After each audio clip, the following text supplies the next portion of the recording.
Salve, salve! Vai começando aqui pela Jovem Pan, mais uma edição da nossa revista radiofônica, o nosso Morning Show. Informação, prestação de serviço, entretenimento, tudo isso no papo dessa segunda, 7 de maio de 2018. Vem com a gente, sejam bem-vindos. Memórias do Cárcere. No dia em que a prisão de Lula completa um mês, a gente traça um raio-x desse período e mostra como o PT está lidando com uma realidade inconveniente. Ao que tudo indica, o petista estará fora da corrida presidencial. Bola de neve, uma CPI no Congresso Nacional vai tentar responder uma pergunta que todos nós fazemos. Por que os juros dos cartões de crédito são tão altos? É assunto para o repórter José Maria Trindade e para a comentarista de economia aqui da Jovem Pan, Denise Campos de Toledo. Tudo por dinheiro. Ex-apresentador da Record, Brito Júnior, faz duras críticas à colega Sabrina Sato. Saiba por que ele escreveu a seguinte frase no Twitter. Abre aspas. Tudo por dinheiro, nem que seja preciso passar vergonha e correr o risco de revelar ao público que não há neurônios na cachola. A acidez de Brito Júnior, hein? Claro, mandou essa direta e reta para Sabrina Sato. Esses são alguns destaques do Morning, que está abrindo as portas dessa semana, segunda-feira. Bom dia, Paulinha. Bom dia, senhor Ed. Temos uma hash? Já temos uma hash. Sempre, né? E antes eu já pergunto se você e os nossos ouvintes leram uma matéria que me chamou muita atenção na BBC. O que seria? Olha como é o título, já é mais ou menos um resumo do que a gente vai ler nessa matéria. Jovens fazem cirurgias plásticas para ficar parecidos com suas selfies com filtro. Edgar. Você tá brincando. Não é sensacional isso? Isso é verdade ou não? Isso é verdade e eu vou dizer pra você. Mas pensando muitas bem, vezes faz eu sentido, acho hein? que eu fico melhor com filtros. Esse de cachorrinho é uma beleza. Deixa a gente completamente diferente, melhora a pele, aumenta o olho. São coisas que você imagina. Coloca Será que se eu orelha, andasse assim na vida real, seria melhor? Não sei.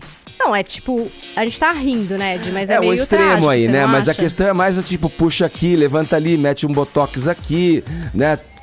Tira a sobrancelha, faz uma tatuagem de sobrancelha, não tem essas coisas? Fato é que esses filtros têm as funções até de maquiagem e tal, dão um up no visual. Agora, até aí, sei lá, fazer a cirurgia baseada nisso. Daqui a pouco a gente vai falar mais sobre esse assunto, Ed. Mas vamos dar uma risada com essa história, né? Vamos para os assuntos mais comentados deste país, com esse up no visual. Eu tenho certeza que você tem aquela selfie mara, enriquecida por um filtro de vida, não é verdade? Se essas pessoas não têm vida social, não se encontram de verdade, ficam só no mundo virtual, Paulinha, pra que isso? Deixa o Photoshop, deixa o filtro ali mesmo, pô. É por isso que é hashtag Minha Vida com Filtro, querido. Pode botar você de cachorrinho, você de coelhinho. Pode botar você de artista, fazer aquele crossover que você sempre imaginou. Eu tô esperando isso e nos assuntos mais comentados do Brasil pra valer prêmio, hashtag Minha Vida com Filtro. Aqui no WhatsApp você interage também, mensagens em áudio ou em vídeo, 11 931 7009, meu caro ouvinte. Quem você é nas redes sociais? Vou nessa onda aí da Paulinha, tá? É uma pessoa com filtro ou sem filtro? Ou seja, no Facebook, no Twitter, é você mesmo? Ou você é o que você gostaria de ser ou o que você acha que as pessoas gostariam que você fosse? Filosófico, hein? Acompanhou aí? Manda aí pra gente a sua mensagem, 11 931 7009. Não tô me referindo somente à estética, não, que é o mote da hashtag que a Paulinha traz pra gente, mas também as outras coisas, o seu pensamento, né, a sua ideologia, enfim, o que você acredita. É realmente, né, ali o que tá nas mídias sociais é o que traduz você de forma verdadeira? Conta pra gente. Estamos aguardando a sua mensagem. Tá no mais? O Morning Show tem também imagens. Você pode conferi-las no aplicativo da Jovem Pan, também pelo nosso portal jovempanfm.com.br e também no nosso canal youtube.com/morningshowjp. Além das mídias sociais, estamos no Instagram e também no Facebook. Todos convidados a passarem a próxima hora e meia colados na Pan, porque o Morning tá só começando. A gente vai abrir o noticiário dessa segunda-feira indo direto a Brasília, falar com o nosso camarada na capital federal, Zé Maria Trindade, porque os parlamentares querem descobrir por que são tão altos os juros dos cartões de crédito. E a gente também, viu?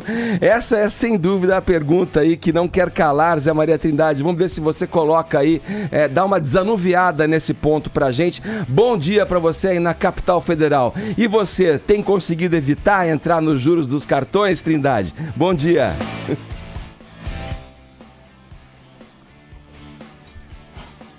A gente tá sem o áudio do Trindade. Vamos tentar ouvi-lo também, além de... A gente tá te vendo bem, viu, Trindade? Mas até agora o áudio nada. A imagem tá boa. Tá me ouvindo, Trindade? Ele tá me ouvindo, mas não tá chegando aqui pra gente. Vamos tentar resolver esse problema técnico. A Denise Campos de Toledo já está aqui com a gente. Agora, fico tentando imaginar o que vai ser conversado ali. E eu te passo a pergunta, Denise, por que esses juros são astronômicos? Olha, eu já conversei com a responsável pela área de administração de cartão de crédito, Edgar, nem eles sabem ao certo o porquê de as taxas serem assim. O fato é que eu acho que, no caso específico do cartão de crédito, você tem uma liberação muito grande do crédito. Você tem um excesso de cartões, aliás, é um grande problema que você acaba recebendo cartões que você nem queria. E esse crédito é concedido, fica disponibilizado, mesmo que a pessoa tenha dificuldade. Sim. Então, ela pode não conseguir pagar o empréstimo bancário, ela não pagar outras linhas, perder o emprego e a administradora do cartão não sabe. E aí, aquele crédito fica disponibilizado, a pessoa entra no rotativo, os juros são absurdamente altos, aí ela não consegue pagar e vira inadimplente. Então, tem alguns cartões que têm uma taxa de inadimplência bem acima da média que a gente vê no mercado financeiro. Agora, o cartão é só o grande vilão, junto com o cheque especial, porque a gente tem juros, em geral, muito acima da média internacional, não é? Então, o que motivou, a gente vai conferir mais detalhes com o Zé Maria, essa tentativa aí de uma CPI, para saber por que os juros são tão altos, é a disparidade que você tem, por exemplo, o dado mais recente aponta, em março, a taxa média do rotativo do cartão em 243,5% ao ano, 243. E nós temos a taxa básica de juros, que é a referência para a formação dos juros, em 6,5% ao ano. Não é? Aí você vê a diferença, inflação rodando na faixa dos 3%.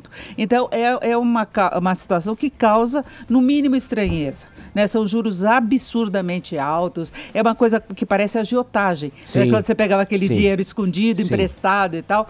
Então, não tem muito que justifique. Eles colocam como uma proteção, mas é uma discussão que há no sistema financeiro, que eu acho que devia ser levada de uma outra forma, é que eles reclamam de inadimplência, só que a inadimplência fica muito maior quando você tem juros que as pessoas não conseguem pagar. Sim. Não é? Ô, Denise, tem que prestar atenção mesmo, porque muitas vezes no varejo, você vai numa loja, a pessoa te oferece um cartão, ali em contrapartida um desconto ali imediato na tua compra, quer dizer, o consumidor fica tentado a... Vamos aderir a esse cartão e daí não sabe, né, que é um cartão de crédito. E até no banco, os gerentes, todos têm que cumprir uma cota. E eles mandam para sua casa, porque eles têm acesso à tua ficha. Tem que tomar cuidado, sem perceber. E você recebe, é proibido isso. Exatamente. Se você recebe um cartão que você não pediu, você tem que cancelar, e isso é proibido por lei. Sim. Né? Mas eles vão dando. Então, muitas vezes você tem 4, 5 cartões, 6 cartões, aí você fica inadimplente um, você acaba usando o outro, aí você usa o outro e o outro. Bola de neve. Vira uma bola de neve, e aí você acaba atrasando o pagamento de todos eles. Agora é uma coisa absurda, porque a gente está falando em taxa média. Outro dia eu estava dando uma olhada em um cartão que eu tenho.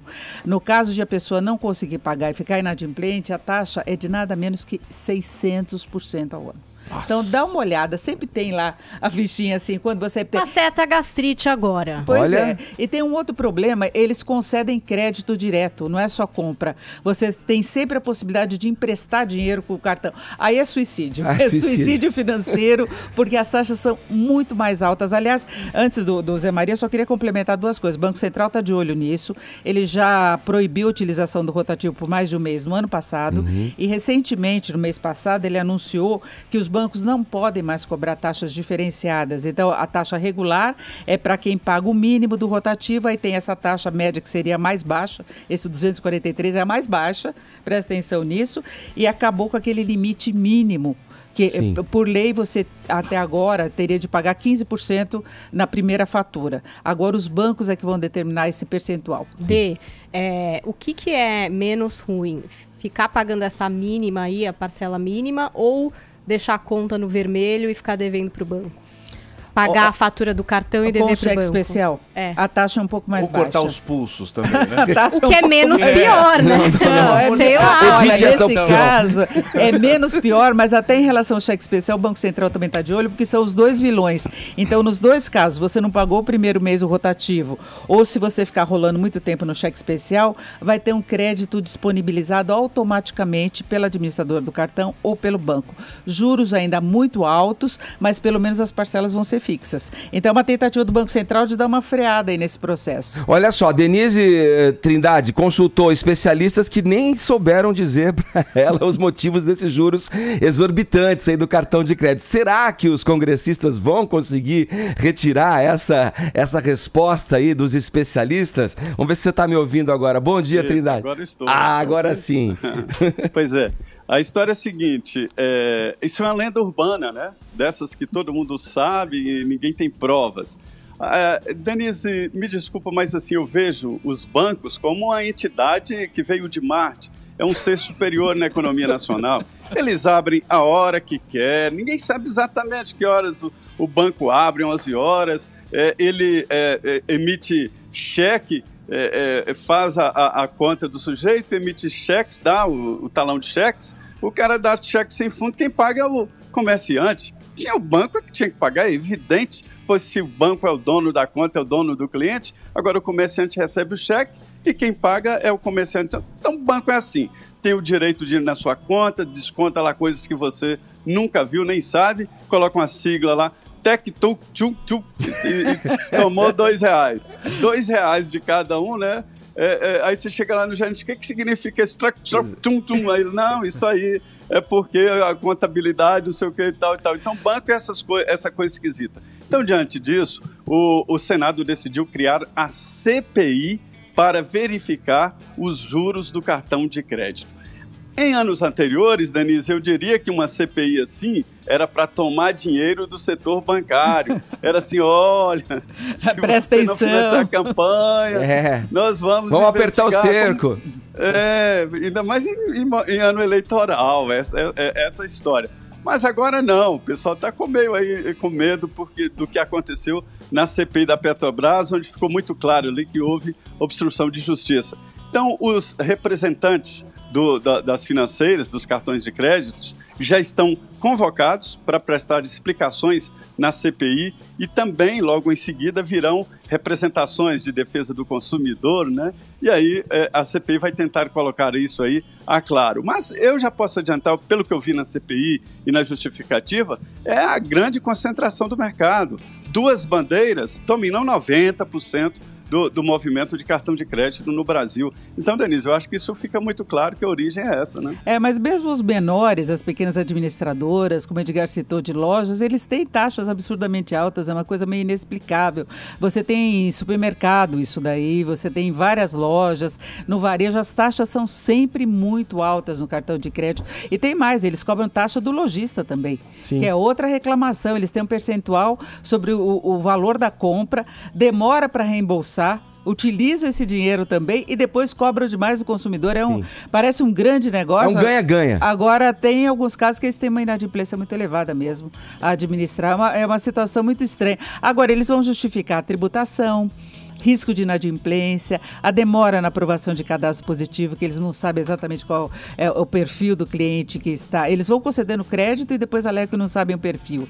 Mas são essas justificativas mesmo. Né? Ô, Tonholi, você que é um exímio repórter investigativo, já procurou saber por que esses juros vão lá para cima, Tonholi? Você administra bem o seu cartão de crédito? Eu nem tenho mais. Você não tem mais? Eu não uso mais cartão de crédito há muito tempo. Isso é uma boa receita também. Risco. Corta na raiz. Se não tem, não tem. Isso aí. Agora, tem uma informação aqui que eu gostaria, obviamente, muito que a Denise e o Zé Maria Trindade me respondessem. Em julho do ano passado, um determinado senador me avisou que já se estava vacinando o país contra uma CPI dos juros de cartão de crédito relacionada a uma suposta delação do Palocci. Eu achei aquilo muito obra de ficção. Eis que no dia 5 de setembro do ano passado, a Comissão Mista do Senado aprovou um projeto de lei da senadora Lídice da Mata que já prevê um acordo de leniência entre o Banco Central, entre a Comissão de Valores Mobiliários e as instituições financeiras. Ou seja, foi aprovado no Senado isso. Agora eu pergunto para vocês, já estão se vacinando?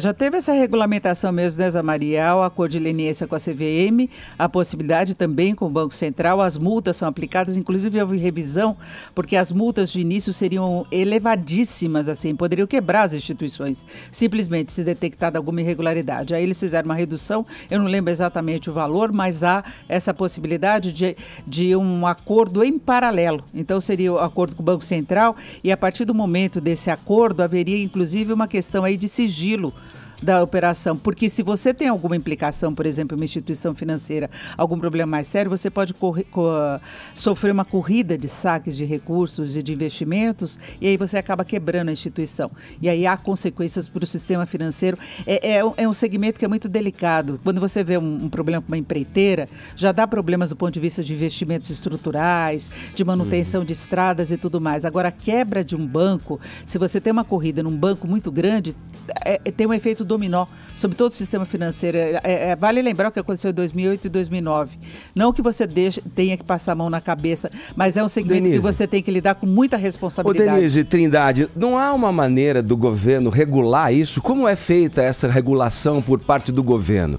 Para chegar para, grosso modo aqui, chegar para a carteira, para a bandeira do cartão. Olha, escuta, isso aqui é proibitivo, vocês não podem cobrar isso. Não tem nenhum órgão que regulamente isso. A Constituição até previa juros reais, mas nunca foi regulamentado isso, ficou lá morta, porque os juros mudam também quando a inflação está muito alta, dependendo das condições da taxa básica de juros. Então, no momento em que se aplicou, logo em seguida, nós tivemos juros aí de 30% ao ano. Né? Então, você não tem muito como regulamentar o juro real, não tem regulamentação. Ô Trindade, você acompanha aí, se os representantes dos cartões conseguirem explicar essa exorbitância toda cobrada nos juros aí, sem ficar vermelho, você avisa a gente, tá?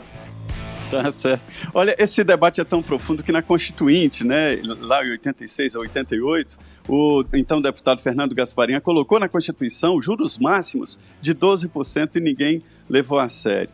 Por outro lado também, o setor da economia, ele é tratado com, a Denise usou o termo delicadeza, mas é com muita proteção, porque pode interferir em todo o setor produtivo e realmente é muito importante. Agora, esse debate sobre juros de cartão de crédito, isso aí é o que eu chamo de lenda urbana, ninguém sabe explicar. Mas agora o Banco Central está focado nisso. Eu acho que é uma mudança importante, que a presidência do Banco Central, William Goldfein, saiu do sistema bancário e ele tem demonstrado uma preocupação muito grande. Eles vêm lançando as medidas aí para ver se induzem uma mudança estrutural. Mas é mercado, né, Denise? É mercado. Mas vai tentando, né, Zé Maria? Agora o cartão, só mais um detalhe rapidinho, Edgar, é uma boa opção se você souber usar bem. Porque você pode planejar a tua compra para você pagar quando você recebe o salário, quando você recebe o rendimento, você ganha até 40 dias para pagar. Agora, você tem que ser responsável, fazer as contas direitinho para não chegar lá, ver a fatura e falar, meu Deus, o que eu faço agora?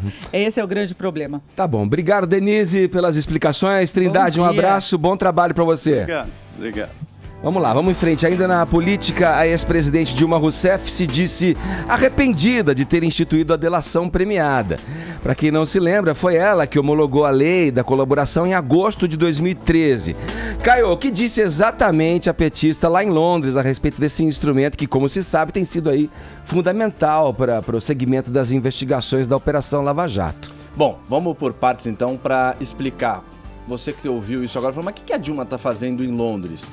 Nesse fim de semana acontece, como todos os anos acontecem, o Brasil Forum UK, que acontece em Londres e em Oxford também. É um seminário que é feito, promovido por estudantes brasileiros na Inglaterra, no Reino Unido.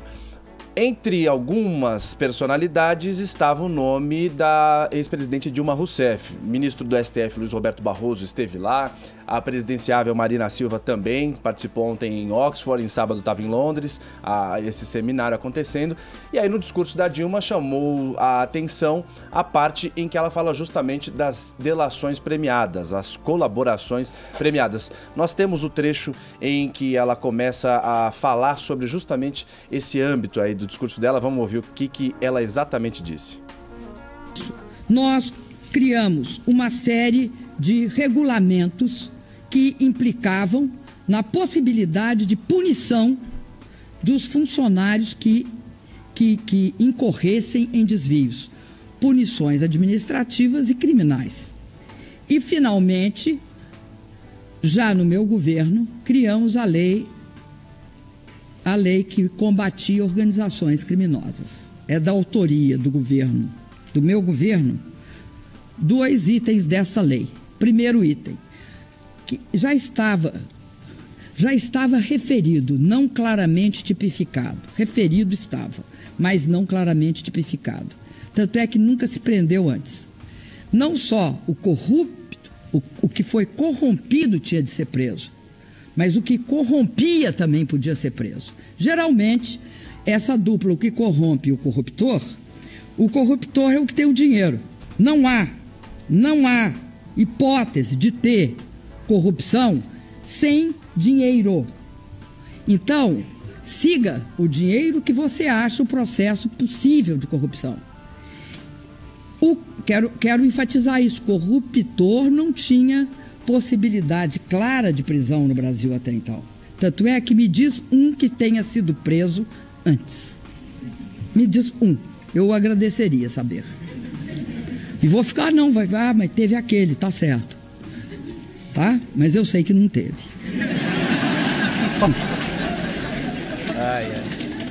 Além disso, infelizmente, vou começar com infelizmente, eu assinei a lei que criou a delação premiada.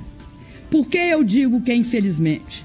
Porque ela foi assinada genericamente, sem tipificação exaustiva. E a vida mostrou que sem tipificação exaustiva, ela poderia virar uma arma de arbítrio e absoluta exceção. Bom, só pela gargalhada da plateia no momento da fala aí da Dilma Rousseff, a gente já percebe exatamente para quem que ela estava falando. Para simpatizantes do PT, da esquerda, enfim. A Dilma Rousseff, no entanto, ela acertou quando ela disse que ela tipificou não, ela afunilou um pouco mais essa lei. Não era uma novidade em 2013 a questão da colaboração premiada. A canetada do PT, da ex-presidente Dilma Rousseff, ela definiu organização criminosa além de outras previdências, mas não é de toda inovadora essa canetada, porque esse instituto da colaboração premiada já orbitava algumas outras legislações. Por exemplo, uma lei de 1986 que fala de crime contra o sistema financeiro, de 1990 dois crimes, um contra a ordem tributária, outro sobre crimes hediondos, 2006 falando sobre drogas, enfim, já existia essa previsão, já era prevista a colaboração premiada, todas com o mesmo intuito, que é você pegar um sujeito que participou de um crime, ajudar nas investigações, delatando os seus comparsas. Porém, em 2013, a canetada da ex-presidente Dilma Rousseff realmente tipificou a questão da organização criminosa, ajudou a funilar ainda mais aí a questão das delações. Porém, não é uma novidade, não é uma invenção da cabeça dela, Edgar. Ô, Tonholi, vamos lá, a convicção desse pessoal aí vai mudando ao sabor dos ventos aí, né? Eu me lembro recentemente, teve aquele, né, o argumento ali de defesa, inclusive, para tornar público uma coisa de que o PT teria liberado as rédeas da Polícia Federal, para que a Polícia Federal fosse investigar tudo. Essa questão da delação, né, premiada, dos acordos de leniência também homologados aí pela Dilma Rousseff, tudo. Será que se eles soubessem que eles fossem virar os maiores prejudicados e os maiores investigados por conta dessa, digamos, abertura, eles teriam feito isso? Ela parece ali que se arrependeu, né? Primeiro, a Dilma tá errada. Tem corruptor preso, sim, com a lei da delação premiada, que foi o Alberto Youssef, que foi preso na Operação Banestado, 2001, 2002, 2003. Aliás, fez uma delação premiada falsa. Esqueceu de entregar o cara que apresentou ele para a Petrobras, o ex-deputado, finado deputado do PP, José Janene. Outra coisa, para você entender a política brasileira de alguns anos para cá em 10 segundos, você só tem que entender o seguinte: você precisa de um caixa, como se fosse um caixa de banco, para comprar deputado. O primeiro caixa moderno é o caixa do mensalão. Ia lá o Marcos Valério, fazia o pagamento. Quando caiu o esquema do mensalão, eles inventaram o esquema do petrolão. O cara ia lá e pagava via Petrobras, via seus diretores nomeados por Dilma ou por Lula. Terceiro, no governo Temer, o pagador virou a JBS, mudou o nome do caixa. Então o Brasil, ultimamente, precisou de caixas para fazer o pagamento. Agora, o que deixa a Dilma indignada é os números das delações premiadas, onde eles chegaram. Então, o levantamento da Lava Jato da semana passada, o último levantamento é 163 delações premiadas, 11 acordos de leniência com empresas, 188 condenações de 123 pessoas, 1.861 anos de prisão a serem cumpridos, detecção de 6,4 bilhões de reais em propinas, alvos de recuperação pela Lava Jato agora 11,5 bilhões e grana de réus, grana bloqueada de réus 3,2 bilhões. Então, pra gente que tá acostumado a ver filme de Hollywood, que se pagava 50 mil dólares, 100 mil dólares, Hollywood foi destruída pelos números da Lava Jato. Não existe. Em nenhuma configuração hollywoodiana existe um número panorâmico como é o da Lava Jato. É claro que isso tende a incomodar governantes, sobretudo a Dilma, que foi herdeira presuntiva de um esquema criado, volto a dizer, no mensalão, que depois muda para Petrobras, depois muda para JBS. Vamos lá, seguindo aqui no Morning Show com mais um capítulo do nosso espetaculoso, sensacionalista quadro Não Convide para a Mesma Festa. No episódio de hoje temos dois colegas de televisão aí, Paulinha, apresentadores Brito Júnior e Sabrina Sato. O que tá acontecendo entre eles? Bom, vamos recapitular toda a história para vocês acompanharem essa Tudo começou treta. com o exame de gravidez, é isso? Tudo começou com a divulgação, exatamente, da gravidez da Sabrina. Ela postou um vídeo no Instagram, a gente pode acompanhar aqui as imagens desse vídeo, para você que não assistiu, tá lá. Você quer fazer um sobe-som? Vai lá.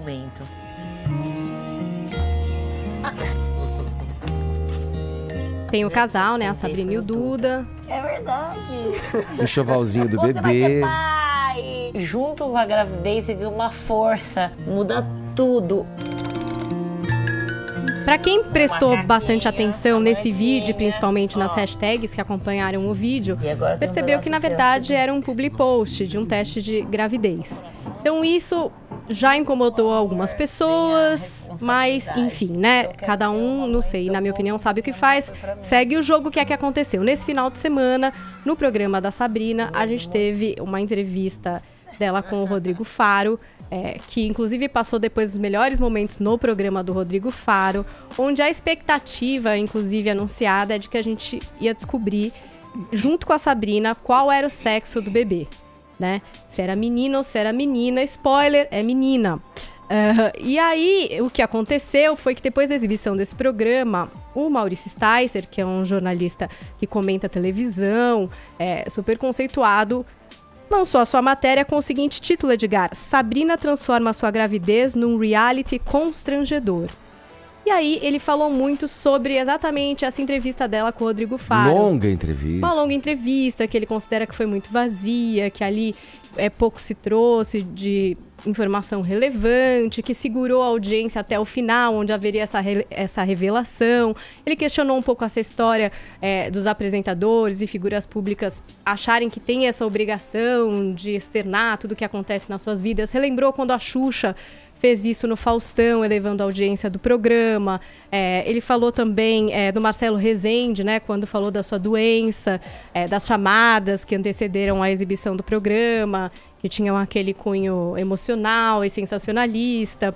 Fez uma crítica a isso daí, publicou a matéria, eis que Brito Júnior achou por bem dar a sua opinião a respeito disso. E aí ele retuitou a matéria do Sticer dizendo: tudo por dinheiro, nem que seja preciso passar vergonha e correr o risco de revelar ao público que não há neurônios na cachola. Pessoas que concordaram, na verdade, outras pessoas, como até aqui no Twitter a Nívia, que falou o seguinte: fazer comentários como esse sobre ex-colegas, ainda mais da emissora que te demitiu, não seria uma forma de querer ibope? Só observo, quem não é visto não é lembrado, né? Preguiça. Então, gente que criticou o Brito, daí começa. achando que ele estava espalhando farpas, um pouco ressentido, talvez, pela sua demissão.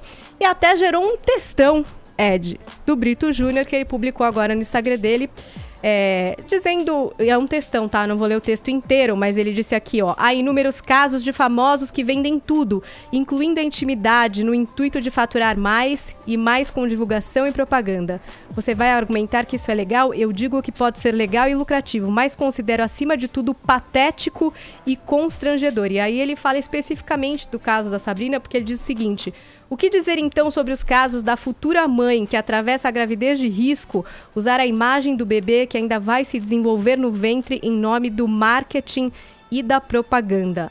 Até mesmo desrespeito ao próprio bebê, que não tem a menor possibilidade de escolha, uma vez que precisaria ter nascido para isso. E aí ele vai longe aí na reflexão dele a respeito dessa parceria de artistas com produtos, né? Dizendo até que ponto até as agências acham que isso faz sentido, porque no fim ninguém acredita que os próprios artistas usem aqueles produtos de fato, né? E aí você tem exemplos, por exemplo, sei lá, Gisele Bündchen com Boticário, enfim. Ele não dá esse exemplo, mas eu tô dando aqui pra vocês. São aquelas celebridades master falando de produtos talvez um pouco mais populares e que as pessoas, no fim, acabam até duvidando se realmente aquela celebridade gosta ou não daquele produto. Uhum. Eu não sei o que vocês acham a respeito disso. Acho que passar a várias bola pra pessoas aqui Caio. vão ter opinião. E aí, Sabe que Caio? o meu primeiro emprego em televisão foi no interior de São Paulo, na minha querida Araçatuba, e foi onde o Brito Júnior começou também, em 1985. E lá, eu trabalhei até com gente que foi da equipe dele também e tal, comecei com a mesma equipe dele. E lá ele tem, em Araçatuba, uma fama meio de ranzinza. Ô, Britão, deixa a mina ser feliz, ganhar dinheiro como ela quiser. Enfim, eu dei uma pesquisada aí. Cada um faz o que quer. Pois é que hoje Male quer me pagar pra trabalhar, mas se alguém quiser pagar pra me assistir dormindo, reality show, qualquer coisa, dinheiro, cara. Vai agora falar, não, isso aqui não é legal. Você ganhar uma propaganda de sungas, pra você fazer o morning show de sunga. Não vai estar valendo nem R$5, eu com esse meu chassi aqui. Mas, ô Edgar, você não sabe é o que a Maria Amélia acha, hein? Ana Amélia, a senadora. Fugiu do assunto, né? Fugiu da polêmica, né, Caio? Ô, Paulinha, mas você sabe que eu dei uma pesquisada sobre esse problema com a Sabrina Sato? Essa gravidez de risco, né? A patologia se chama hematoma subcoriônico, que é comumente chamado de descolamento ovular. O que é isso? É um acúmulo de um sangramento dentro do córion, que é a membrana entre a placenta e o útero. O que isso quer dizer? O que essa pesquisa que eu fiz me mostrou? Que é um problema que é muito mais comum do que as pessoas acham. Caramba, é isso aí que a Sabrina tem, que você falou? É isso que a Sabrina tem. Você foi investigar, hein? Eu fui dar uma lida para justamente poder comentar aqui, e é muito comum na primeira fase da gravidez, que são os chamados 3 primeiros meses da gravidez. E menos de 5% das mulheres que têm isso, mais de 20% das mulheres grávidas têm esse problema, e menos de 5% migram para um aborto com um problema desse. Ou seja, é uma gravidez de risco, mas o risco não é tão alto assim e tal. Então, o que os médicos recomendam para as mulheres nesse caso? Repouso. Provavelmente recomendado para a Sabrina é repouso para qualquer atividade física. Entra num jejum sexual, coitado do Dudão, e toma bastante líquido, e aí a chance de se recuperar é bastante grande. Sabe o que eu ia falar, assim, a respeito? Diga. É sempre polêmica essa história de parceria de artista com produto, né? Porque teve até o caso do Tony Ramos, vocês se lembram, né? Que fez anúncio de uma empresa que depois foi acusada de corrupção. Ele até falou aqui com o Morning Show a respeito disso. É realmente você colocar sua credibilidade ao lado de uma marca que Você a gente não tem sabe ao como certo saber das origens, enfim, se é ecologicamente 100% correto, é muito complicado mesmo. Mas no caso da Sabrina, todo mundo tá criticando essa história dela passando por uma gravidez de risco e talvez rentabilizando em cima disso, e talvez esteja mesmo, mas estão se esquecendo de uma coisa que eu acho que é muito relevante, e é corajoso dela estar falando sobre isso, porque é um problema que atinge a várias mulheres e é o maior tabu essa história de perder o bebê. Quando você tem uma artista da relevância da Sabrina falando, olha, eu tô passando por isso, é uma gravidez de risco, eu tô descansando, é um sonho que eu tenho, cara, eu acho corajoso, entendeu? Porque pode acontecer de tudo numa gravidez. Mas a crítica não é em relação a isso. Não, mas é um pouco, é em relação assim, já tá numa gravidez de risco, hospitalizada e renderizando em cima do bebê. Tipo assim, gente, a questão dela viver uma gravidez de risco acontece com várias mulheres e eu acho super corajoso dela estar falando disso publicamente, porque é uma situação que atinge a muitas mulheres e é o maior tabu. E é difícil, entendeu? Agora, ela tá fazendo publicidade com isso, ela ganhou dinheiro vendendo aí o vídeo do lançamento do Clear Blue, sei lá. Eu acho que ela vendeu. Problema, né? Tonholi, vamos lá. Ela já vendeu pra muita coisa, né? A Sabrina vive de publicidade há muito tempo, gente, né? É uma vendida dela. Para com isso. Não, como diria... Você é Tim Sabrina ou você é Tim Tony Ramos, Brito? citado pela Paulinha, vocês estão achando ovo em pelo. Qual o problema dela fazer essa publicidade? Eu acho que tem um termo na filosofia usado pelo filósofo preferido do Machado de Assis, o Arthur Schopenhauer, que é Schadenfreude, que é inveja do sucesso dos outros. Então lógico. Tem ressentimento no depoimento do Brito, você acha? Claro que tem, claro que tem. Inveja do sucesso dos outros. Aprenda, Schadenfreude. Eu acharia estranho uma grávida que perdeu o filho a falar, nossa gente, meu filho nasceu morto e tal. E é o seguinte, falando nisso, me lembra a funerária Santo Cristo. Ligue 0800. Aí você vai falar, que coisa estranha qualquer gestante fazer isso. Agora, ganhar... mas eu acho que é isso que... Deixa a mina ser feliz. É isso que as pessoas ficam cogitando. Até que ponto as pessoas devem associar inúmeras situações a produtos. O Tonholi como um abutre não acharia estranho. Pô, imagina, olha o exemplo que ele deu. Vamos girar, vai. O abutre gosta. Eu falei abutre no outro dia. A gente já tava dando em primeira mão o vídeo do Fábio Assunção aqui, BL. É isso aí. Chama o sargento. Agora 10h39, horário de Brasília. Vamos juntos fazer a diferença. Partiu pra cima. Ô, galera, aqui quem fala é Érico Braz, como um bom brasileiro. Queria desejar pra gente no ano que vem muita liberdade de expressão. Acho que a gente tá decapitando, tá podando a liberdade de expressão de cada um. E isso, de certa forma, afeta a diferença que existe entre nós. Nós precisamos entender que a diferença é boa para o Brasil. Seria chato pra caramba se todo mundo fosse igual. Respeitem a diferença. 2018, um ano para transformar. Vem ser Jovem Pan, partiu pra cima. Jovem Pan Morning Show. Seguindo com o Morning Show dessa segunda-feira, as buscas por desaparecidos no desabamento do edifício Wilton Paes de Almeida, no centro de São Paulo, chegaram ao 7º dia. Os bombeiros continuam retirando os escombros com muito cuidado. Ontem foram encontrados restos mortais naquele amontoado de concreto. O material são fragmentos de arcadas dentárias, além de parte de um rosto humano. Esse trágico episódio lá no Largo do Paissandu jogou luz sobre o déficit habitacional não só de São Paulo, mas de todo o Brasil. A gente vai ver agora uma reportagem que fala exatamente sobre isso do repórter Matheus Meirelles aqui da Jovem Pan. A tragédia envolvendo o desabamento do edifício Wilton Paes de Almeida no centro de São Paulo trouxe de volta ao debate as mazelas da política habitacional no Brasil. No local, viviam cerca de 150 famílias sem teto que, em busca de um lar, ocuparam o espaço. Essa é uma realidade antiga do país, que, de acordo com o estudo da Fundação Getúlio Vargas, tem déficit de 7.760.000 moradias. De acordo com Ricardo Luciano Lima, coordenador do Movimento de Luta Social por Moradia, que é responsável pela ocupação do prédio que ruiu e de outras do centro de São Paulo, as ações têm como objetivo chamar a atenção do poder público. O nosso intuito é somente proporcionar atenção do poder público a essas pessoas. É ocupar enquanto eles não cumprem com o papel deles, que é fabricar mais unidades habitacionais, é dar mais atenção aos antigos montirões, atender a necessidade e o pedido de todos os movimentos sociais e os movimentos de moradia. Só na capital paulista seriam necessárias 358 mil novas moradias, sendo que a cidade tem 1.385 imóveis abandonados, subutilizados ou terrenos sem edificações. O governo federal, por meio do programa Minha Casa Minha Vida, tenta reduzir esses números, que continuam altos. Após a tragédia em São Paulo, o presidente Michel Temer citou a possibilidade de usar os lucros da Caixa Econômica Federal para ampliar a construção de moradias. A construção civil é uma das atividades que mais emprega no nosso país. Então, nós estamos agora lançando praticamente, estamos finalizando estudos para lançar cerca de 150 mil casas populares, não é? No Minha Casa Minha Vida. Isso vai movimentar, vai agilizar a construção civil. O presidente Michel Temer também citou a possibilidade de usar os lucros da Caixa para promover empréstimos aos municípios. Professora da Universidade Metodista e pesquisadora dos Laboratórios de Gestão de Riscos e da Justiça Territorial da Federal do ABC,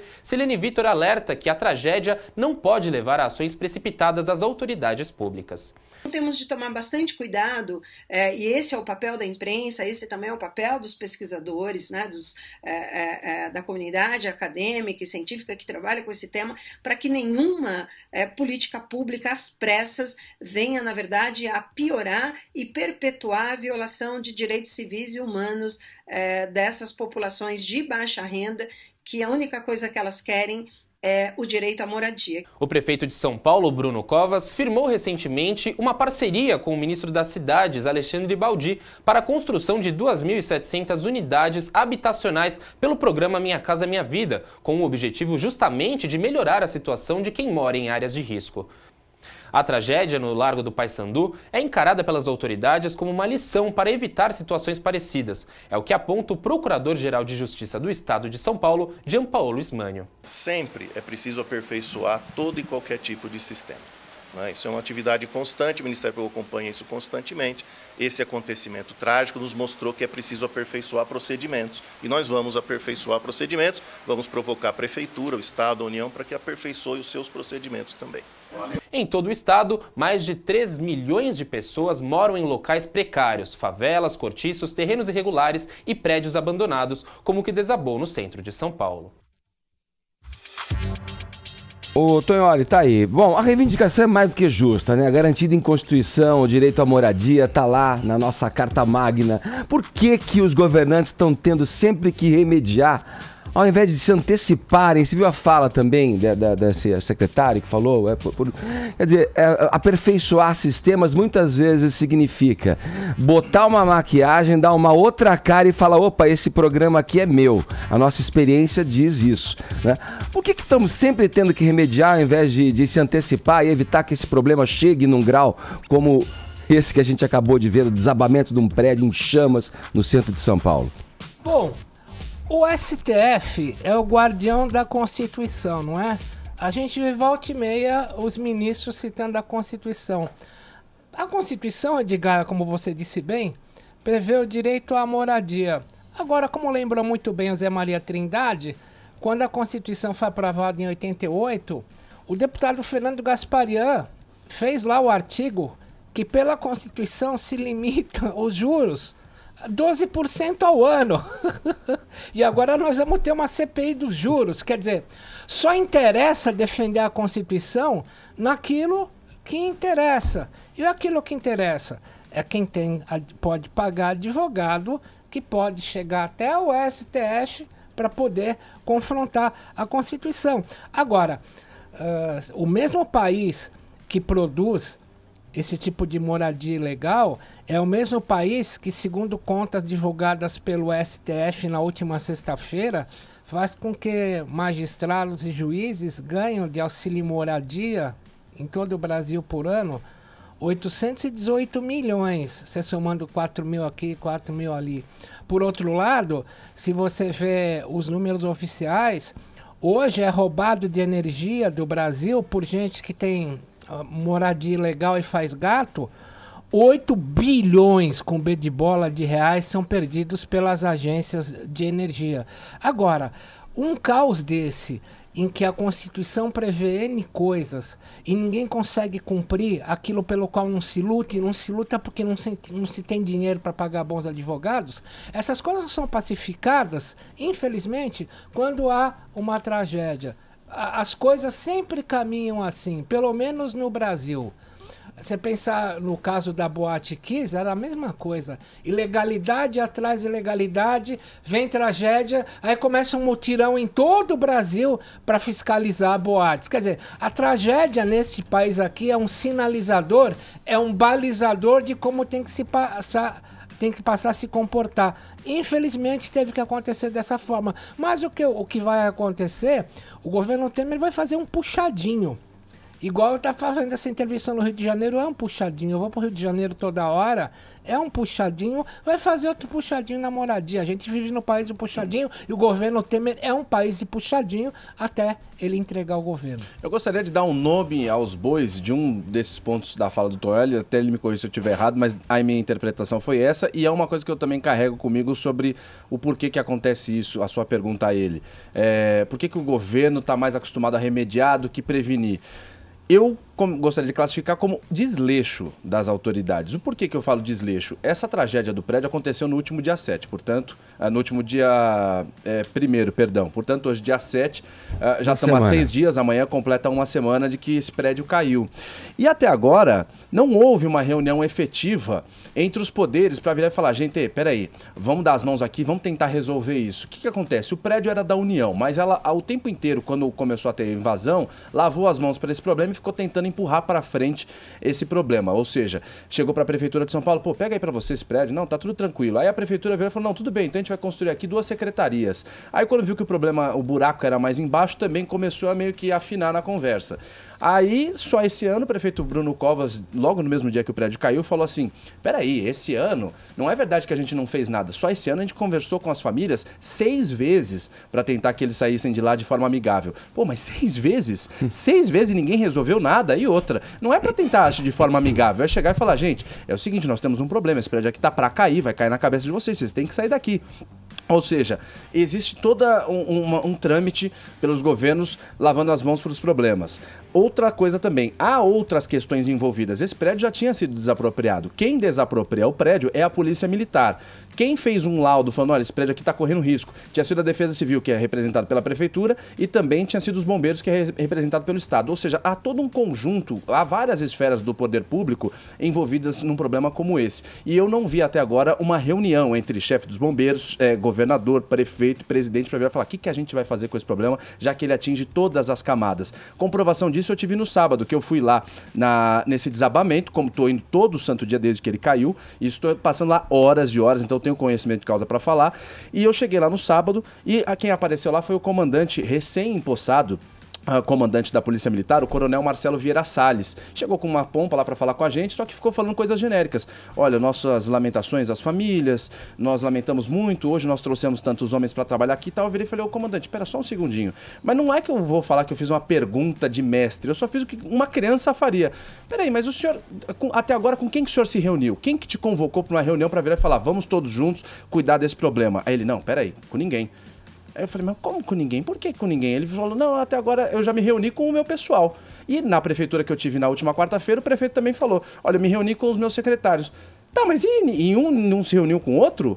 Ou seja, fica tudo muito no desleixo. Isso pra mim é um desleixo. Quase 7 dias se passaram, amanhã vai bater uma semana, e ninguém conversou com absolutamente ninguém, mas nem um WhatsApp, nada, nem um direct no Instagram, ninguém falou com ninguém. A nossa sensação é que tudo é feito no improviso. Agora que aconteceu a tragédia, ficou aquele primeiro momento de um empurra-empurra, o prédio é da União, mas a lista dos moradores está com a prefeitura, quer dizer, fica aquele jogo que...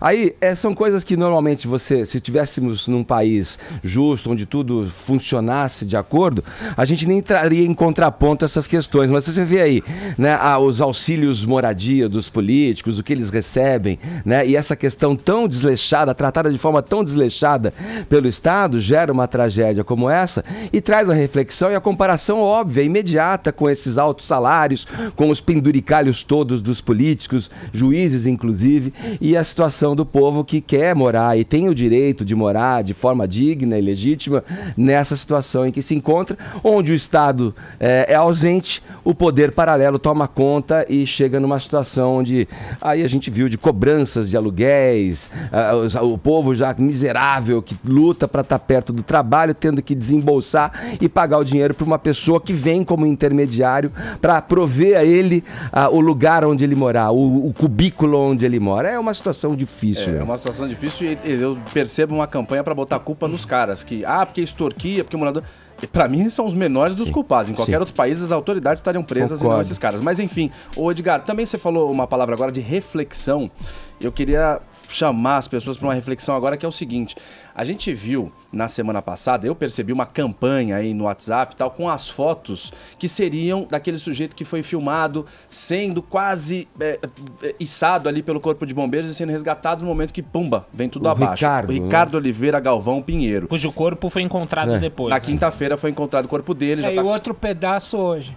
Pelas marcas de tatuagem, né? Exato. Eles têm muito cuidado, né? Pra confirmar, né? Faz o exame de DNA. Você não pode virar e falar, era o cara. Aí chega lá, não era, e aí como é que fica? Por mais evidente que seja, né? Só que na semana passada, antes mesmo de acharem o corpo dele, de comprovarem que era o corpo dele realmente, tal e coisa, no WhatsApp começaram a circular algumas fotos de um Instagram que seria desse tal de Ricardo, que se desconfiava que era Ricardo, o homem que tinha caído, não sei o quê, falando assim, o cara é bandido, o cara é ladrão, olha só. E aí circularam fotos dele com tatuagem de palhaço no corpo, aqui em São Paulo pelo menos, não sei se em outros lugares tem também, não sei desse tipo de coisa. O Toyoli até pode saber porque ele já fez matéria sobre isso, acredito eu. Palhaço significa na linguagem aí dos bandidos que mata a polícia.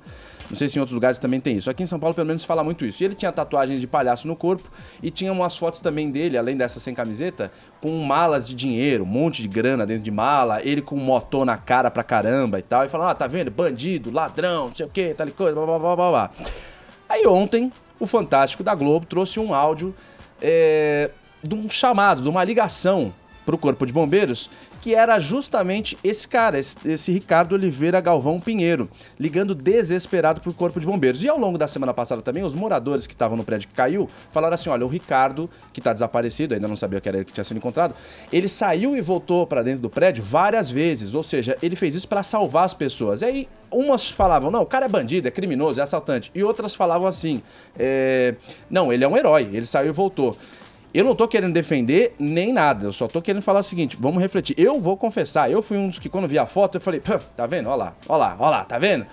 E aí surgiu essa gravação e ele fala assim, ele fala com desespero, gente, corre pra cá, bombeiros, pelo amor de Deus, eu tô no térreo e tal, e eu vou entrar lá de novo. E o cara caiu lá do 15º andar, ou seja, ele ligou do térreo, quer dizer que ele voltou, vamos ouvir. Tem mais alguém com o senhor aí? Não, teve gente que não conseguiu subir por causa da fumaça, é muito tóxica. Tá bom. Eu vou avisar aqui, tá bom? Por favor, manda um resgate pra mim, aqui eu tô no térreo. Qual que é o seu nome, senhor? Ricardo Oliveira Galvão. Senhor Ricardo, eu já vou avisar, tá bom? Só aguarda aí. Por favor, manda um helicóptero, tira eu daqui. Bom, você viu que ele falou que tava no térreo, né? Então isso comprova a versão das pessoas que ele tava lá fora mesmo, mas ele voltou e tal, e acabou com uma dessas voltas caindo. Eu acho que se a gente discutir aqui, e aí, é bonzinho, é herói ou é ladrão, é bandido, não sei o que, a gente não vai chegar num consenso. Só trouxe isso porque me chamou muito a atenção, porque eu fui uma das pessoas que acabei julgando o cara. E aí quando eu escutei essa gravação, eu falei, eita, nós. Ou seja, ninguém é 100% bom, ninguém é 100% mal, cada um reflita e tome sua conclusão. Falado. 11 horas, 2 minutos, horário de Brasília. Jovem Pan Morning Show. Jovem Pan.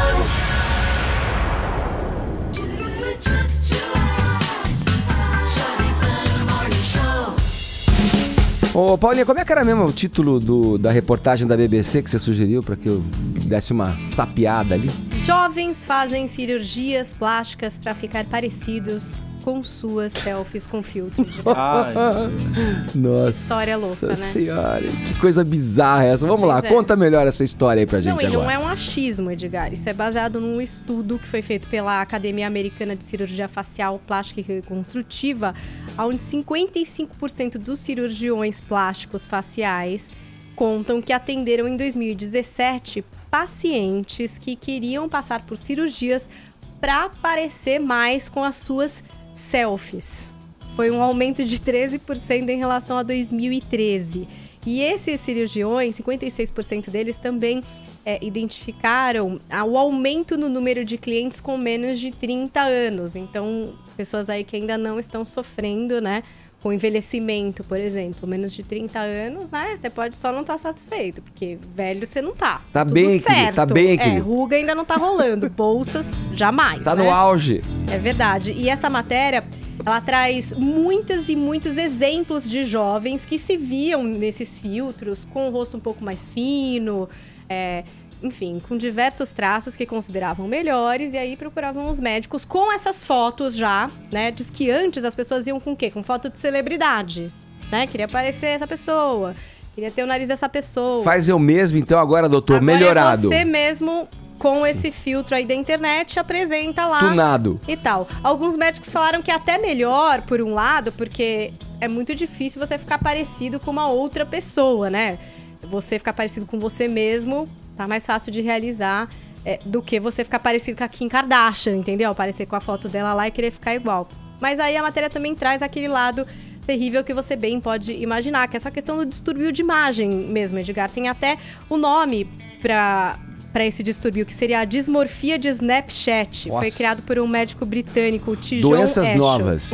Então, exatamente. Então, você faz lá o filtro do Snap, você meio que gostaria de ficar sempre daquele jeito, vai lá no médico, pede pra fazer. E aí esse médico cogita, uma pessoa que tá nessa linha de pensamento, tão insatisfeita com o que ela é, querendo parecer um filtro, é ético ou não você realizar essa cirurgia? Porque, de repente, é um distúrbio mais psicológico do que uma noia. insatisfação, né? Então, aí tem toda essa discussão a respeito disso. Como é que tá a nossa... Não sei o que é que vocês acham. Sei lá, eu falei já, essa turma não sai, não convive, não tem troca social de verdade ali, olho no olho. Então pra que arrumar? Mas não vai decepcionar ninguém, porque não vai encontrar ninguém, porque não sai da caixa. Traz... Um cirurgião plástico ético tem que levar isso em consideração. Se não é um distúrbio, se é uma insatisfação. E outra, eles também falam na matéria sobre os erros que podem dar. Gente, qualquer procedimento, mesmo que apenas dermatológico, inclui riscos de erro, enfim. Não, mas esse procedimento é legítimo, cada um sabe de si, o doutor tem que avaliar ali eticamente para fazer. Agora, partir essa mudança de um filtro, de uma mídia social ali, aí eu acho que tem uma noiada forte ali. Eu sou da velha guarda, eu sou da geração que você não levava a sua foto com filtro, levava a foto de um famoso. Aí eu levei a do Raí e aí o cirurgião acertou. Eu lembro de alguns casos bem bizarros. Eu não vou citar o nome do senador, o filho de um senador que se suicidou, esse menino, lá do Sul. Eu lembro da história. Ele foi se transformando até quando ele pulou do prédio, acharam na base do crânio dele 2 ferros que ele ia colocar chifres. E a língua dele era dividida ao meio, etc. Ele queria se tornar um ser de outro planeta. E lembro de uma história ainda mais bizarra. O Alberto Fujimori, ex-presidente do Peru, que está preso hoje por corrupção, quando ele foi presidente nos anos 90, aproximou-se muito as relações Peru-Japão. Então, médicos em Lima, capital do Peru, começaram a ficar ricos porque as pessoas mudavam de nome, punham um nome japonês e iam fazer operação plástica para ficar com cara de japonês, para dizer que era descendente e conseguir a cidadania japonesa. Caramba, que história, hein? Ô Paulinho, em cima disso, como é que tá a nossa hashtag aí? Minha vida com filtro. Tá com mais humor do que terror, né? E tá entre os assuntos mais comentados do Brasil nessa manhã. Olha, eu separei esse Twitter do Prazer hashtag Minha Vida com Filtro é tão feia quanto sem. Você vê que esse cara tá jogando realidades. Aí o pessoal usando o filtro Jamal, hashtag Minha Vida com Filtro é mega divertida, mas eu não faria uma plástica. Por isso, ufa! Ainda tem gente que tá racionalizando. Continuem a participar, que hoje tá valendo o prêmio. Hashtag Minha Vida com Filtro. E ainda nesse assunto, você também mandou mensagens pra cá, pelo nosso WhatsApp, dizendo se vocês são vocês mesmos ou são o que os outros gostariam que vocês fossem. Vamos lá, vamos ver o que estão dizendo aqui pra gente, Paulinha. Fala, galera do Morning. Aqui é Henrique Rebelo, de Manaus. Eu diria o seguinte, que eu prefiro ser essa metamorfose ambulante do que ter aquela velha opinião formada sobre tudo. Mas, acima de tudo, sou transparente. Ser transparente faz a gente sempre avaliar quem nós somos, quem nós estamos sendo e quem a gente pode ser. Um grande abraço! Filosofou, hein, esse daí, hein? Bom dia, Morning Show. Aqui é o Anderson de Minas Gerais. E sobre filtros, claro que eu coloco. Ainda mais depois de eu entrar na adolescência. Qualquer foto que eu posto numa rede social tem que ter filtro. Sei lá, virou uma mania, uma rotina. Antes, quando eu era criança, eu não ligava pra isso não, eu colocava qualquer foto, mas depois da adolescência, toda foto tem que ter filtro. Bom dia, pessoal do Morning Show, aqui é o Maico de Ribeirão Preto. E eu, nas redes sociais, assim como aqui fora, sou uma pessoa sem filtro. Acho que quanto mais espontâneo, quanto mais natural, melhor. Detesto, por exemplo, mulher muito maquiada, não é a minha cara. Então, quanto mais original for a apresentação da pessoa, tanto dentro quanto fora da rede social, para mim, tem mais personalidade. Valeu, um bom dia para todos, um abraço. Bom dia, pessoal do Morning. Bom dia. Aqui quem fala é o Aldo, da cidade de Sumaré, São Paulo. Bom dia. Eu, nas minhas redes sociais, sou muito o que eu sou na minha vida real. Uma pessoa bem tranquila, bem sossegada e ponderada. Não entro muito em discussão com ninguém não, porque eu acho que rede social não é para isso. Eu sou uma pessoa assim na minha vida normal. Grande abraço para todos vocês. Beijo, Paulinha. Beijo! Paulinha faz uma maquiagem sempre equilibrada. Uma make diária. Sempre equilibrada. Quando dá, eu Você viu? O ouvinte não gosta de mulher maquiada. Ah, cada um tem seu gosto. Eu só acho que na rede social, às vezes, o pessoal manda aquele Photoshop brabo, né? Aí fica aquela história Pinterest realidade. Você vê, é uma pessoa, quando você encontra pessoalmente, você fala, opa, nossa, querida, o que aconteceu? Diferente. Esses dias eu vi um meme excelente, o cara assim, será que as pessoas me veem como eu me vejo no espelho ou como eu me vejo na câmera frontal do celular? Né? Que tem uma baita de uma diferença. Mas enfim, o importante é ser feliz. Também na rede social a gente sempre põe um filtro, gente, porque a gente pensa no que vai postar. Ninguém vai postar uma foto que você tá terrível, horrorosa, a não ser que você tenha um statement pra falar, né? Sobre o seu corpo que você quer assumir, sobre um momento triste que você quer compartilhar. Você sempre tá filtrando. Talvez não com filtro de imagem, mas com o seu filtro do que você quer ou não compartilhar com o mundo, né? Um autopólice. Pois é. Vamos voltar à política? Caião, Tonholi, vamos lá. Hoje a prisão do ex-presidente Lula completa um mês. O que vocês destacariam aí como principais acontecimentos nesse período em que o ex-presidente esteve lá e permanece na cadeia, né? Dá pra gente vislumbrar aí, não só esse, mas digamos... esse confinamento, mas também sobre a presença dele ou não, né, na próxima eleição, no debate eleitoral. O que vocês podem dizer a respeito? O PT continua afirmando e batendo na tecla de que não temos opção, é o candidato do partido, o presidente Lula, não tem porquê, é o candidato preferido nas pesquisas. O que vocês têm a dizer a esse respeito? Você quer começar, Tonholi? Pode ir. O meu vai ser muito curto, porque o que eu destaco nesse período de prisão do Lula é o próprio período em si, o tempo em si. Eu tava lá no último dia... Pra quem falou que eu não tossi, tô tossindo. Pra quem falou... Aliás, desculpa. Eu tava lá no último dia 7 de abril, que foi o dia que se deu a prisão do Lula. Tava cobrindo como seria a rendição ou não do Lula. E por conta da grande resistência, era pra ele ter se entregado às 5 horas da tarde, até às 5 da tarde da sexta-feira anterior, e ele ficou com aquele circo todo... eu cheguei a duvidar de que ele ia se entregar, de como que as coisas iam acontecer.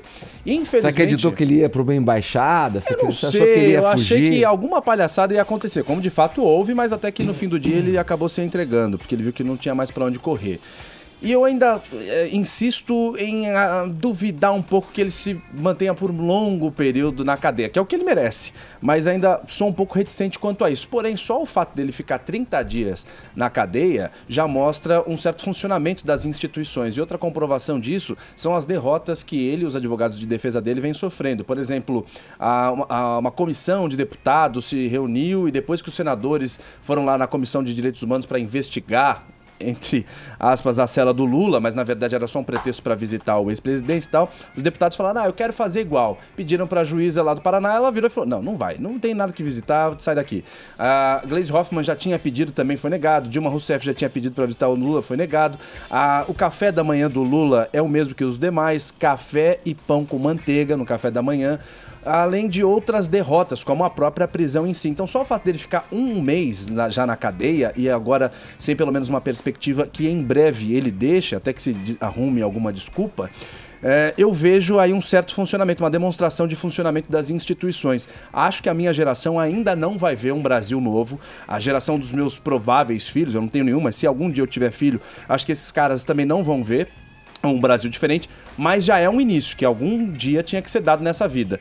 Então pode ser que algum dia, se eu tiver filho e neto, pode ser que aí a geração dos meus netos comecem a ver, mas se eles virem algum Brasil diferente, é um Brasil que está começando agora. Ainda é uma coisa muito tímida, mas em um momento tinha que começar também. Não adiantava a gente pensar, olha, um ex-presidente vai ser preso e vai ficar lá todos os anos da pena e tal. Isso não vai acontecer, mas é uma demonstração de mudança. Ô, Tonho, olha aí, pela regra vigente aí, pela lei da ficha limpa, digamos que tá fora, né? O que pode acontecer para virar esse jogo, para que ele possa concorrer? O que você pensa a respeito disso? Penso o seguinte, para você que é jovem, caríssimo ouvinte, o PT é um partido filhinho de papai, ele só se auto-admite. E eu vou começar a contar essa história como para vocês.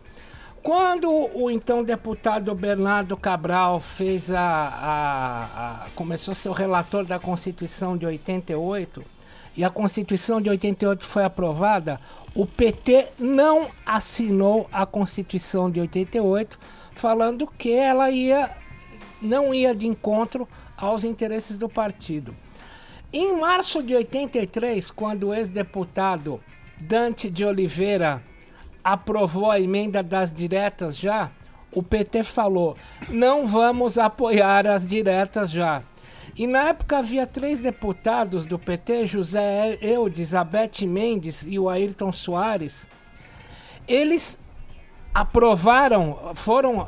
assinaram embaixo as diretas já, o PT abriu um processo de expulsão e eles acabaram se auto-expulsando do PT. Então o PT é esse partido mimadinho, que não aceitou a Constituição e não aceitou as diretas já. Agora, na semana passada, esse ethos, essa prática de ser mimadinho, se configurou de novo. Quando a Gleisi Hoffmann falou assim, nem com reza brava o Ciro Gomes vai se aproximar do PT.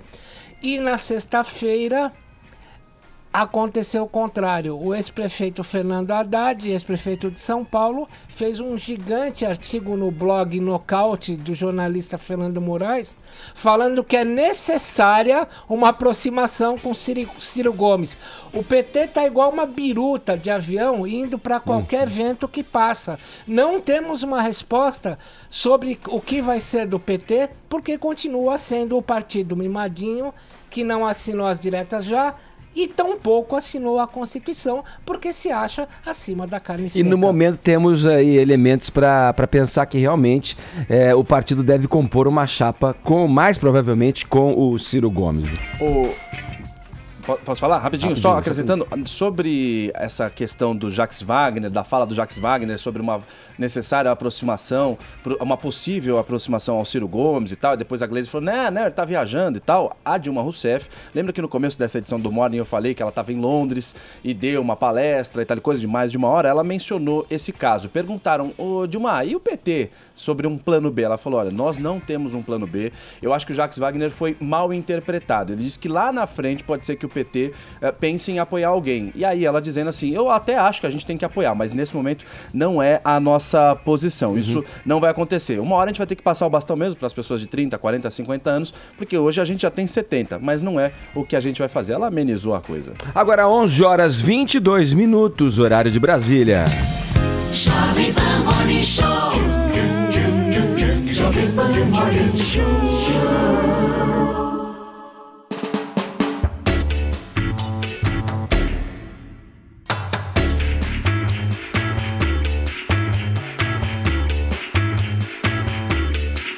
Acusada de tráfico sexual, a atriz Alison Mack, da série Smallville, prestou depoimento em Nova York. De acordo com a rede de televisão CBF, ela teve... CBS? Ela teve o... CBF é bom, né? Mas não... Nossa, depois pra CBF. Ia ser só de CPI, né? Meu Deus do céu. Falcatrua, transação ilícita. Não, de acordo com a rede de televisão CBS, ela teve seu julgamento marcado para o dia 1º de outubro. Cara, um caso sinistro, Paulinha. Gente, lembra quando eu trouxe esse caso aqui? Foi uma história que é começou essa? Vamos lá, vamos reviver do ano isso. passado.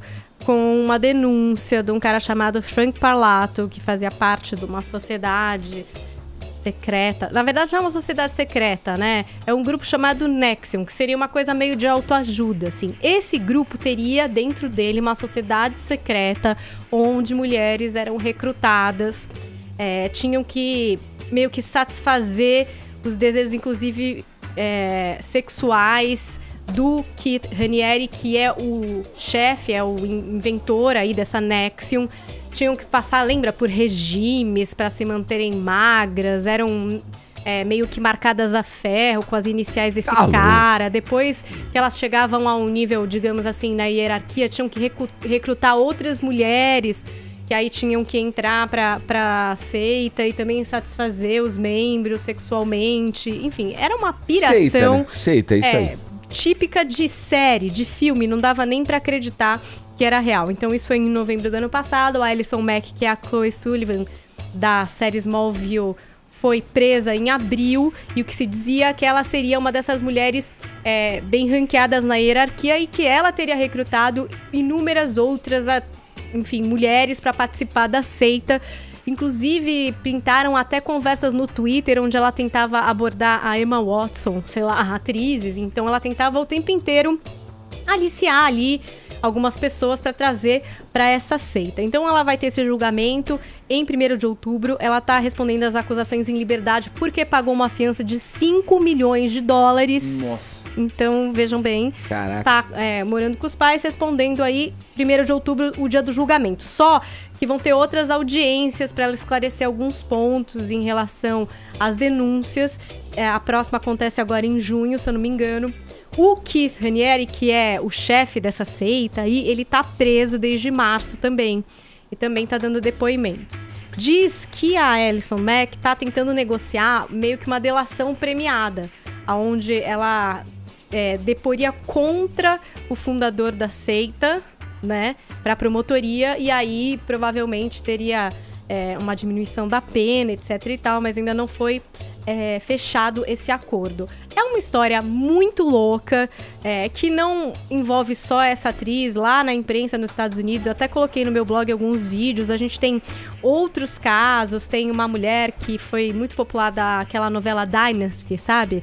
Que a filha dela também parece que entrou pra essa seita e pirou. Então, assim, são vários casos relatados. Vamos aguardar para saber mais, mas assim, se um roteirista escrevesse isso, Edgar, as pessoas iam falar que era absurdo, olha aí, entendeu? Ficção, pois hein? A realidade superando a ficção. Ô, Tonho, olha, vira e mexe, pinta uma dessa história, não deixa a gente mentir. Vamos falar Charles Manson, o Jim Jones. A tragédia de Waco, no Texas. A tragédia de Waco, o Reverendo Moon. Você lembra de algo parecido aí nesse sentido? Lembro. Uma reportagem maluquinha que eu fiz pra Folha, que era o seguinte... Fiquei 4 meses fazendo. A reportagem era: faltam 2.000 dias pro final do ano 2000, ou seja, virada do milênio. E eu fiquei procurando por 4 meses seitas que previam o fim do mundo pro final dos anos 2000. Para não me estender, que estamos na reta final, como diz você, achei 2 muito interessantes. Uma, ela havia... como se tem no livro do Apocalipse, João de Patmos fala na volta da besta 666, essa seita que ficava aqui no bairro da Liberdade, na região central de São Paulo, falava que o código de barras, Paula, por ter 3 ordens e 6 números, era o 666. E aí tinha outra que estava surgindo na internet naquela época, e se você pegar a 6ª letra do alfabeto hebraico corresponde ao nosso W. Portanto, www era o símbolo da besta. E fica a dica para vocês assistirem Wild Wild Country, essa série que está disponível na Netflix em 6 episódios, série documental. Tô no quarto. Desvendando Osho. Palavras tão bonitas de Osho por aí na internet. Uma realidade Sheila, um pouco diferente. E Sheila, hein? Sheila, nossa sociopata preferida dessa série, eu não quero dar spoilers, mas virei vestida de Rajneesh durante 10 dias consecutivos. Quem assistiu a série sabe do que eu tô falando. É isso aí, vamos ficando por aqui, a gente fecha o Morning Show, fomos para os TTs, então Paulinha vai lançar agora o grande vencedor ou a grande vencedora desta peleja matinal. Márcio Luquezzi. Olha como eu sei fazer essa imitação. Vocês não estão chocados? Foi uma tentativa de ser o Raul Gil, Foi é isso? muito bom. Você venceu, eu vou falar com você no Edgar, Twitter. e hoje não vai ter prêmio pro Não WhatsApp, tem a gente pro é muito WhatsApp. transparente. Quando o Vini não vem, Não tem prêmio. É isso. Não vamos mentir aqui. Sem filtro. A gente volta amanhã às 10 aqui na Jovem Pan. Muito obrigado pelo prestígio e pela audiência. Tchau. Jovem Pan Morning Show.